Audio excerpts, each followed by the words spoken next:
Lecture du livre des Nombres, chapitre 20.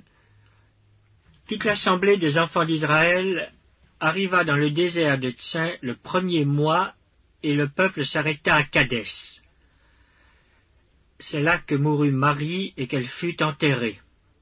Il n'y avait point d'eau pour l'assemblée, et l'on se souleva contre Moïse et Aaron. Le peuple chercha querelle à Moïse. Ils dirent: Que n'avons-nous expiré quand nos frères expirèrent devant l'Éternel? Pourquoi avez-vous fait venir l'assemblée de l'Éternel dans ce désert, pour que nous y mourions, nous et notre bétail? Pourquoi nous avez-vous fait monter hors d'Égypte, pour nous amener dans ce méchant lieu? Ce n'est pas un lieu où l'on puisse semer, et il n'y a ni figuier, ni vigne, ni grenadier, ni de l'eau à boire. Moïse et Aaron s'éloignèrent de l'assemblée pour aller à l'entrée de la tente d'assignation. Ils tombèrent sur leur visage, et la gloire de l'Éternel leur apparut. L'Éternel parla à Moïse et dit: Prends la verge, et convoque l'assemblée, toi et ton frère Aaron. Vous parlerez en leur présence au rocher, et il donnera ses eaux. Tu feras sortir pour eux de l'eau du rocher, et tu abreuveras l'assemblée et leur bétail. Moïse prit la verge qui était devant l'Éternel, comme l'Éternel le lui avait ordonné. Moïse et Aaron convoquèrent l'assemblée en face du rocher, et Moïse leur dit: Écoutez donc, rebelles, est-ce de ce rocher que nous vous ferons sortir de l'eau? Puis Moïse leva la main et frappa 2 fois le rocher avec sa verge. Il sortit de l'eau en abondance. L'assemblée but, et le bétail aussi. Alors l'Éternel dit à Moïse: Parce que vous n'avez pas cru en moi pour me sanctifier aux yeux des enfants d'Israël, vous ne ferez point entrer cette assemblée dans le pays que je lui donne. Ce sont les eaux de Mériba, où les enfants d'Israël contestèrent avec l'Éternel, qui fut sanctifié en eux. De Kadès, Moïse envoya des messagers au roi d'Édom pour lui dire: Ainsi parle ton frère Israël. Tu sais toutes les souffrances que nous avons éprouvées.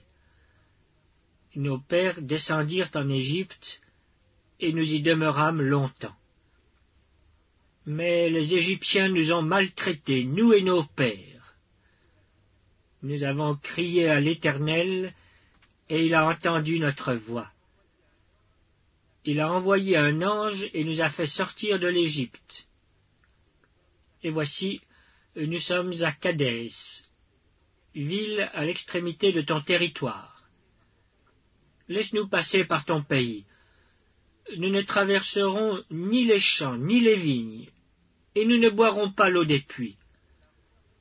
Nous suivrons la route royale sans nous détourner à droite ou à gauche, jusqu'à ce que nous ayons franchi ton territoire. Édom lui dit: Tu ne passeras point chez moi, sinon je sortirai à ta rencontre avec l'épée. Les enfants d'Israël lui dirent: Nous monterons par la grande route, et si nous buvons de ton eau, moi et mes troupeaux, j'en paierai le prix. Je ne ferai que passer avec mes pieds, pas autre chose. Il répondit: Tu ne passeras pas. Et Édom sortit à sa rencontre avec un peuple nombreux et à main forte. Ainsi Édom refusa de donner passage à Israël par son territoire. Et Israël se détourna de lui. Toute l'assemblée des enfants d'Israël partit de Kadès et arriva à la montagne de Hor. L'Éternel dit à Moïse et à Aaron, vers la montagne de Hor, sur la frontière du pays d'Édom: Aaron va être recueilli auprès de son peuple, car il n'entrera point dans le pays que je donne aux enfants d'Israël, parce que vous avez été rebelles à mon ordre aux eaux de Mériba. Prends Aaron et son fils Éléazar, et fais-les monter sur la montagne de Hor. Dépouille Aaron de ses vêtements, et fais-les revêtir à Éléazar son fils. c'est là qu'Aaron sera recueilli et qu'il mourra. Moïse fit ce que l'Éternel avait ordonné. Ils montèrent sur la montagne de Hor aux yeux de toute l'assemblée. Moïse dépouilla Aaron de ses vêtements et les fit revêtir à Éléazar son fils. Aaron mourut là, au sommet de la montagne. Moïse et Éléazar descendirent de la montagne. Toute l'assemblée vit qu'Aaron avait expiré, et toute la maison d'Israël pleura à Aaron pendant 30 jours.